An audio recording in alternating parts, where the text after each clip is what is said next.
স্বামীর মনে কষ্ট দেয়া কত বড় অপরাধ জানলে জীবনেও কোনো নারী তার স্বামীকে কষ্ট দিত না। কিয়ামতের ময়দানে সর্বপ্রথম একজন নারীকে জিজ্ঞেস করা হবে নামাজের ব্যাপারে আর তার স্বামীর ব্যাপারে। এই কথাগুলো আমার মা বোনদের কাছে পৌঁছায় দিবেন, যে যেইভাবে পারেন আমার মা বোনদের কাছে শেয়ার করবেন।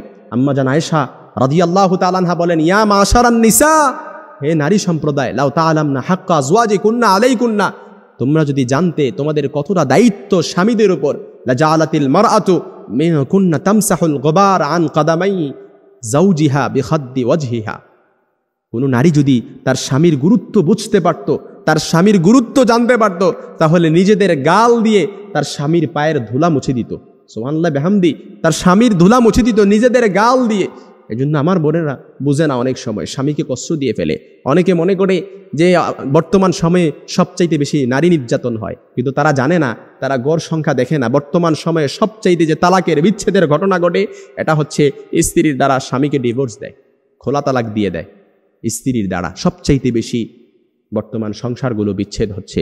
এই জন্য আমার মা বোনেরা, আল্লাহ নবী সাল্লাল্লাহু আলাইহি সাল্লাম আরও বলেন, কোনো স্ত্রী যখন, কোনো নারী যখন তার স্বামীকে কষ্ট দেয়, তখন জান্নাতে হুরেরা সাথে সাথে বলে, তুমি কেন আমার স্বামীকে কষ্ট দিচ্ছ, কেন আমার স্বামীকে কষ্ট দিচ্ছ? কাতালা কিল্লা, আল্লাহ তোরে ধ্বংস করুক, আল্লাহ তোরে ধ্বংস করুক।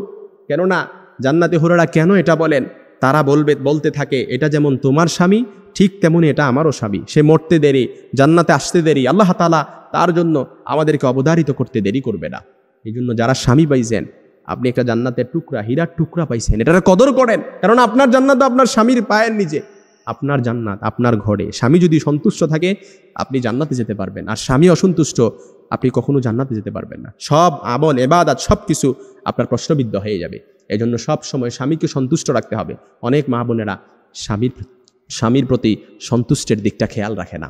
না, অবশ্যই আপনাকে এই দিকটা খেয়াল রাখতে হবে। কারণ যে স্ত্রীর প্রতি তার স্বামী অসন্তুষ্ট থাকে, কিয়ামতের ময়দানে ওই নারীর দিকে আল্লাহ তাআলা ফিরেও তাকাবে না, তাকে পরিশুদ্ধও করবে না, রহমতের নজর দিয়ে তার দিকে তাকাবেও না।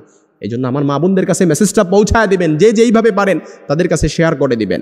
কারণ আমরা চাই না আমাদের মা বোনেরা জাহান্নামে যাক, আমার মা বোনেরা জাহান্নামে যাক। আমরা চাই না। এই কথাগুলো অবশ্যই তাদেরকে শুনতে হবে, তাদেরকে বুঝতে হবে। যারা না স্বামী পেয়েছে তারা একটা হীরার টুকরা পেয়েছে। যারা স্বামী পেয়েছে এটার কদর যদি তারা বুঝতে পারত, নিজেদের গাল দিয়ে স্বামীর পায়ের ধুলা মুছে দিত। সুবহানাল্লাহ বিহামদি। সব সময় নারীদেরকে নারী নির্যাতন শুনে আসছি, কিন্তু পুরুষ নির্যাতন যে ঘরে ঘরে হচ্ছে এটা আমরা জানি না। কথাগুলো দেখবেন অনেকের কমন পড়ে গেছে, অনেকের অহরহ এমন হচ্ছে, কিন্তু লজ্জায় বলতে পারেন না, লজ্জায় মুখ লোকান, কাউকে জিজ্ঞেস করতে পারেন না। কিন্তু আজকের কথাগুলো এটাই দেখবেন অনেকের কমন পড়ে গেছে। আল্লাহ তাআলা আমাদের সকল নারীদেরকে স্বামীর খিদমত করার, স্বামীর গুরুত্ব বুঝার সেই সমাজ দান করুন।